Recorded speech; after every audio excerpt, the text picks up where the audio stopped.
Sino raw itong senador na nagwala sa parking lot matapos hindi sundin ng mga staff ang kanyang utos? Ayon sa nakalap ni Mang Teban, 12 staff daw ang sinibak ni Kolokoy matapos tablahin ang kanyang utos na magpunta sa isang malayong lugar sa Luzon.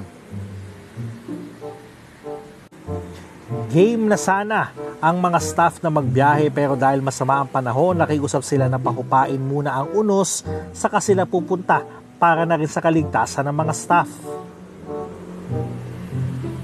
Abay, uminit daw ang ulo ng senador nang tablahin ang kanyang utos, kaya sinabihan silang magbalot na ng mga gamit. Hanggang pagdating ng parking lot, gumawa pa rin ng eksena ang senador dahil sa kasasabon sa mga staff.